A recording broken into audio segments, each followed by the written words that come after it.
기도하겠습니다. 좋으신 아버지 하나님, 오늘도 저희들에게 이 아침의 시간을 허락하여 주시고 또 주님의 말씀을 묵상하게 하시니 감사를 드립니다. 오늘도 우리에게 주신 말씀 붙들고 하나님께서 기뻐하신 참된 삶, 믿음의 길을 걷는 우리 모두가 되게 하여 주옵소서.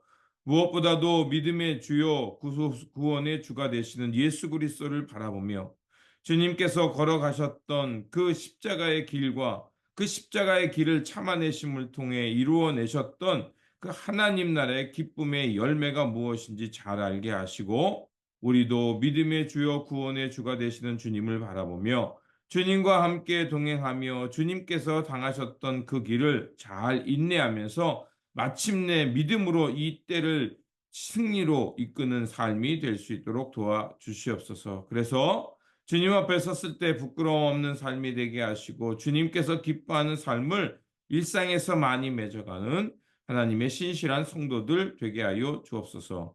우리 구주 예수 그리스도 이름으로 기도드립니다. 아멘. 오늘 우리에게 주신 말씀은 히브리서 13장 15절에서 21절입니다.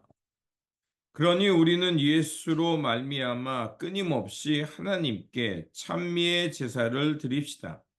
이것은 곧 그의 이름을 고백하는 입술의 열매입니다. 선을 행함과 가진 것을 나눠주기를 소홀히 하지 마십시오.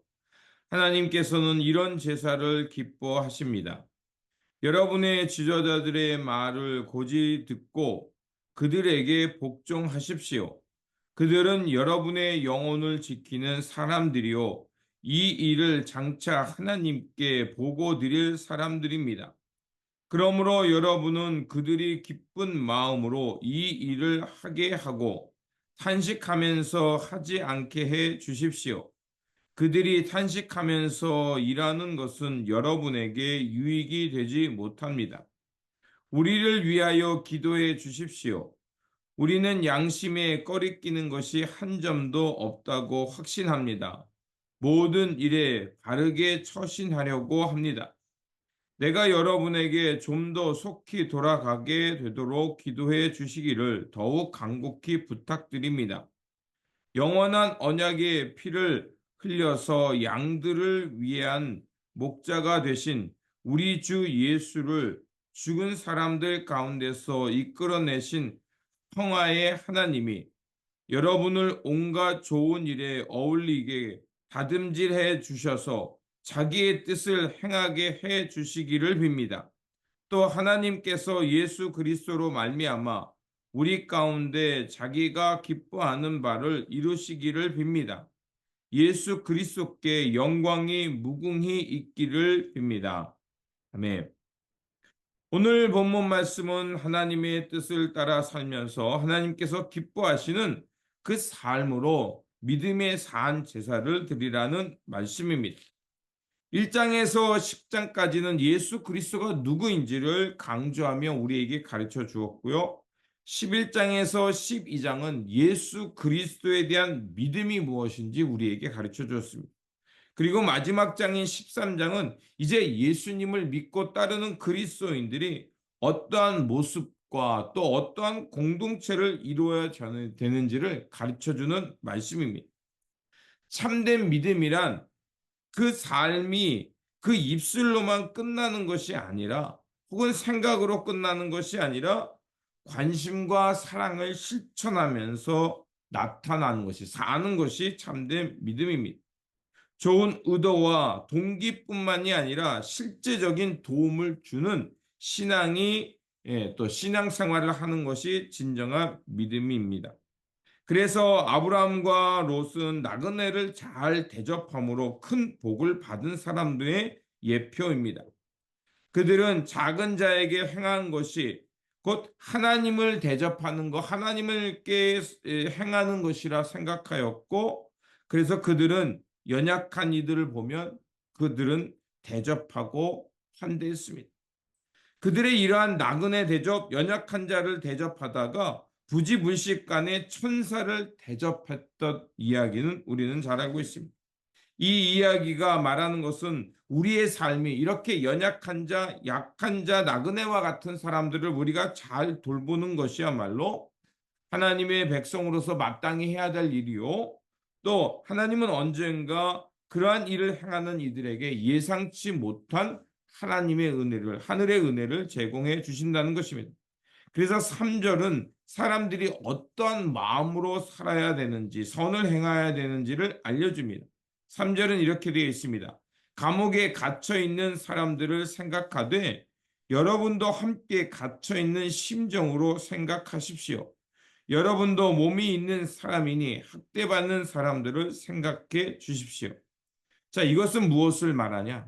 고통당하는 자, 또 복음을 전하다가 억울하게 매를 맞고 감옥에 갇히는 이런 이들을 그들과 같은 심정을 품으라는 것입니다. 그래서 이런 말이 있습니다. 돕는다, 위로한다는 것은 그들에게 우산을 들어주는 것이 아니라 그들과 함께 비를 맞는 것이다라는 말이 있습니다. 이 얘기가 말하는 것은 무엇이냐? 바로 우리가 누군가와 함께 공감하고 함께 아파한다는 것은 그들이 고난받는 자리로 함께 내려가는 것입니다. 그것이 진정한 위로가 되는 것이고 그들의 삶을 함께 공감하는 것입니다. 그리고 7절은 지도자들을 기억하며 어떻게 기도하며 살아야 되는지 말해주고 있습니다. 7절은 이렇게 말합니다.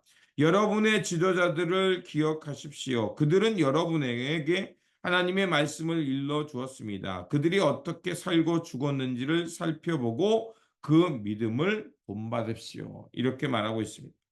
결국 지도자를 위해 기도하고 기억하라는 것은 그들이 그 가르침과 뿐만이 아니라 그들이 그 가르침에 어떤 삶을 전했는지 그 삶으로 전해준 가르침을 배우라는 것입니다. 사람의 마음을 움직이는 것은 그 사람이 살아낸 흔적이라는 말이 있습니다.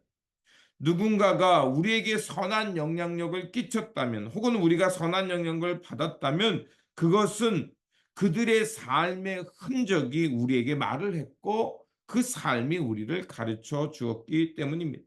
그래서 히브리서 지혜자는 다시 한번 예수 그리스도를 대제사장이라고 비유하면서 이제 대제사장은 짐승의 피를 지성소에 가지고 들어가고 그 몸은 진영 밖, 그 양의 몸은 진영 밖에서 태우듯이 예수 그리스도는 자신의 피로 하나님의 백성들을 그 끊어졌던 관계에서 하나님과 연결하는 그 거룩한 제사를 드렸고 몸은 성문 밖에서 십자가에 돌아가심으로 고난 받으셨습니다.